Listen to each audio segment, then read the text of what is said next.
Welcome back to the antique clock shop. Here's the cuckoo clock I've been working on. I got it all cleaned up. The case is good shape. The movement has a date code. It looks like it's from January of 1974. See the, I don't know if you can see it on camera or not. There's a code right there. Looks like it's 34th movement made. But it's all cleaned up, oiled, and ready to go. We'll get the chains back into it and then get it back into its case. These are a little tricky. I like taking the ends off. It makes it easier because you can just click the wheel around and load the chain back onto the wheel there for the weights. You usually have a round end and a hook end. I just take them both off, so no matter which direction I can load the chain in there. It makes it easier, and then putting it back in the case, it makes it a lot easier not having to deal with the hook.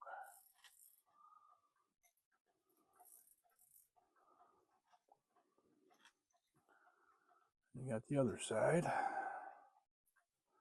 Figure out which way it spins.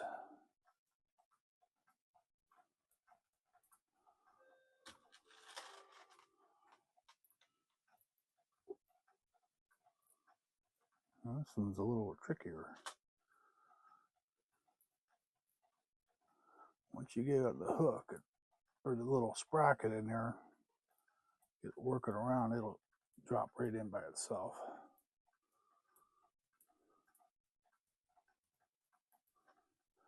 Just go to the other side and pull it.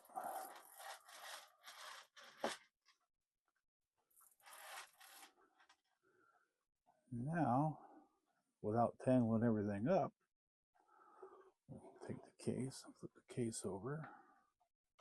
Oh, I gotta watch the door. I don't want to break that.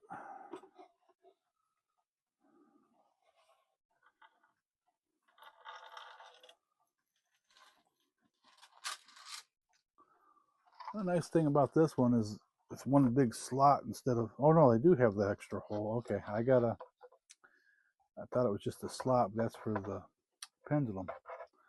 But I gotta get this sorted out and figure out what hole these go into. I was thinking there was one slot, so I didn't have to worry about the holes, but apparently I have to worry about the holes too, so we'll get it sorted out. Get my little hook tool.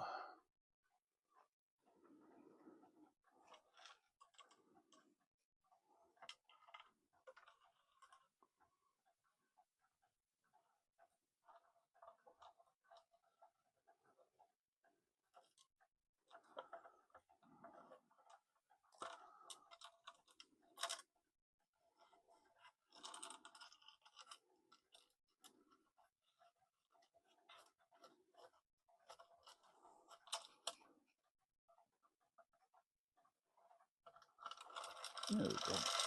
There's one.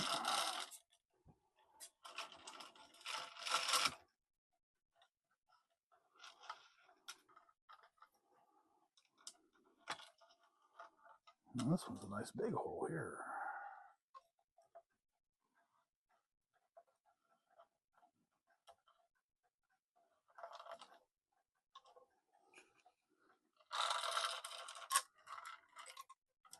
Just got to be careful you don't get them tangled up because they'll tangle up real easy.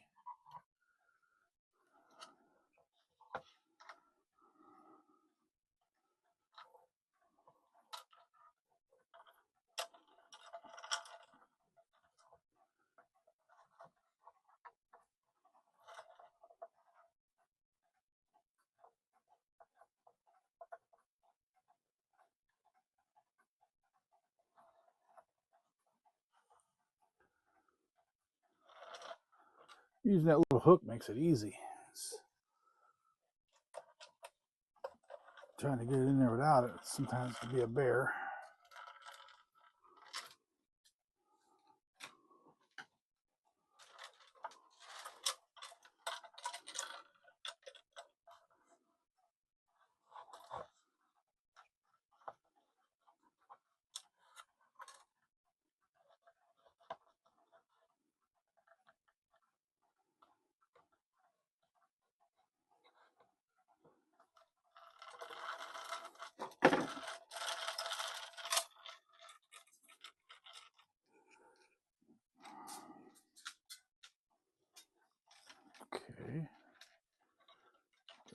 separated.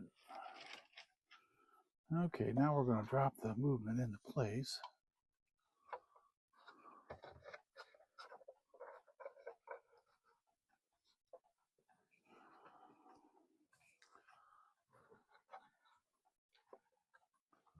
So cardboard roll around the front so it makes it easier.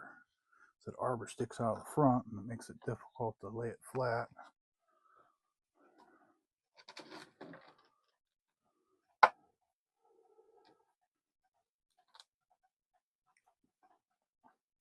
Get the screws back in the movement here. Make sure I got it laying in the right spot. There it is.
Sure I got everything right.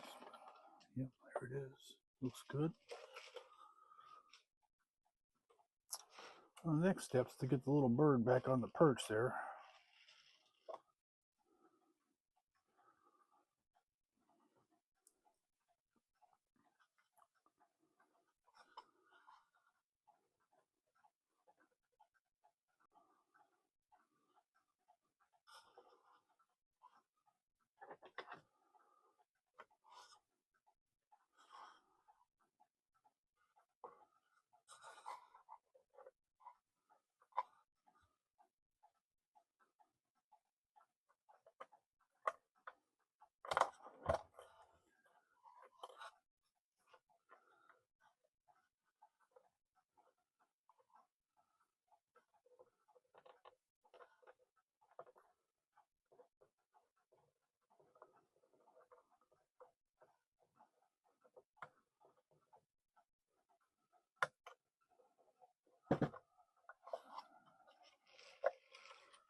Okay, let's see how he looks here on this side.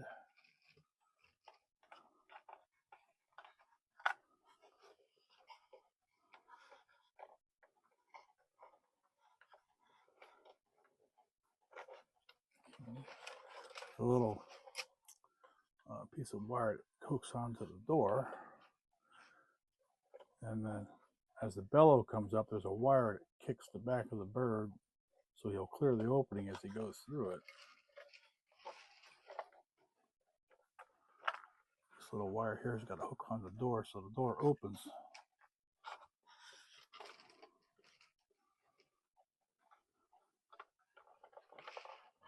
It's a little difficult to get it in.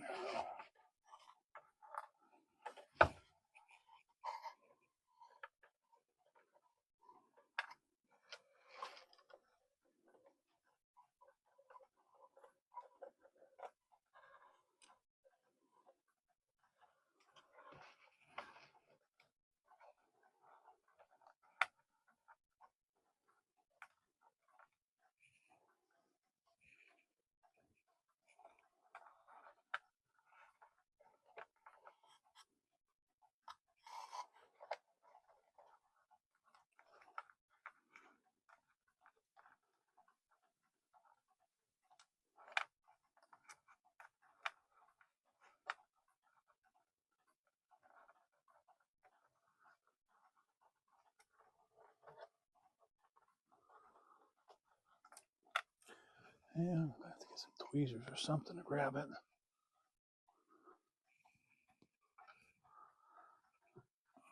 Can't get my fingers to work right to get it in there.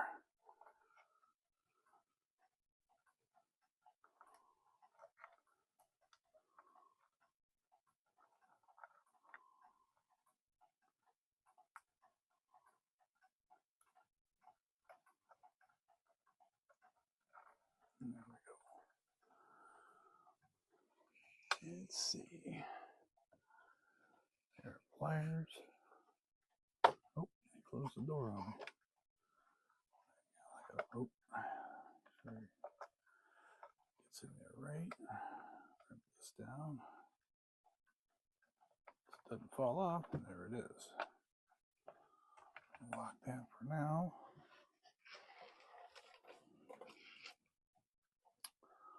Okay, now this one here, I got to rebuild the bellows. I'm waiting on the paper to come in. I had to make a new block for this one here, new top block, because the other one wasn't there. So I'll get the bellow papers back on these. No, they'll go inside here on the sides on either side. And like I said, this one, I think it's going to be this one here is going to have that wire on it, and as the mechanisms come off the movement here, these two wires here run the bellows, and as the one comes up, there's a wire that kicks the back of the cuckoo bird. So as he goes through, he'll clear the opening. So as soon as I get the bellows paper in, I'll get these all made up, and we'll get them back on the clock and get the clock on the testing stand and get it working. That's all I got for this video. Thanks for watching.